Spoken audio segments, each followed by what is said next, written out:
ঝিনাইদহ ৪ আসনের সংসদ সদস্য আনোয়ারুল আজিমকে হত্যার জন্য ঘাতকদের সঙ্গে ৫ কোটি টাকার চুক্তি করেছিলেন এই হত্যাকাণ্ডের মূল পরিকল্পনাকারী।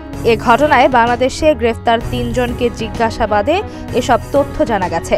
এছাড়াও চোরাই স্বর্ণের ভাগবাটোয়ারা নিয়ে এই হত্যাকাণ্ড ঘটতে পারে বলে তদন্ত সংশ্লিষ্ট গোয়েন্দা কর্মকর্তারা জানিয়েছে।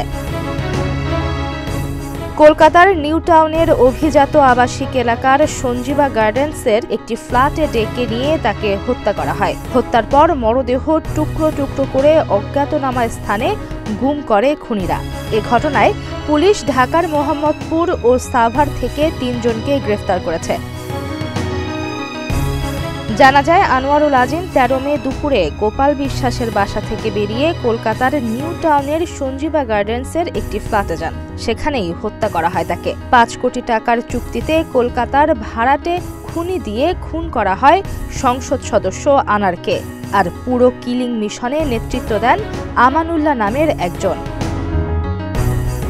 তাকে রাজধানীর শেরেবাংলা নগর থানায় দায়ের করা মামলায় জিজ্ঞাসাবাদ করা হয়। এই হত্যাকাণ্ডে জড়িত অভিযোগে বাংলাদেশে শিলাস্তি রহমান ও ফয়সাল আলী ওরফে সাজি নামে ২ জনকেও গ্রেফতার করে গোয়েন্দা পুলিশ।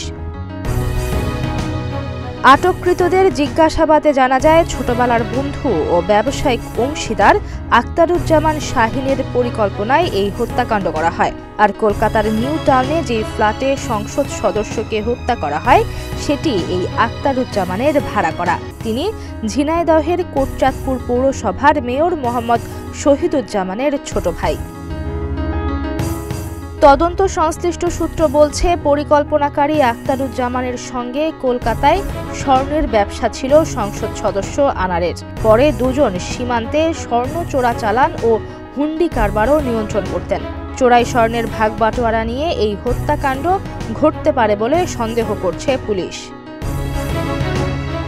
জানা যায়, খুন করার আগে বিলাসবহুল একটি ফ্ল্যাট ভাড়া করে দেশ থেকে ৬ জনের একটি কিলিং স্কোয়াড নিয়ে যান আক্তারুজ্জামান। পরে ব্যবসায়িক আলোচনা করতে ফ্ল্যাটে ডেকে এমপি আনোয়ারুল আজিম আনারকে হত্যা করা হয়। এরপর উবার ভাড়া করে টুকরো টুকরো করে সেই লাশ ট্রলিতে ভরে গুম করেন কিলিং মিশনের সদস্যরা।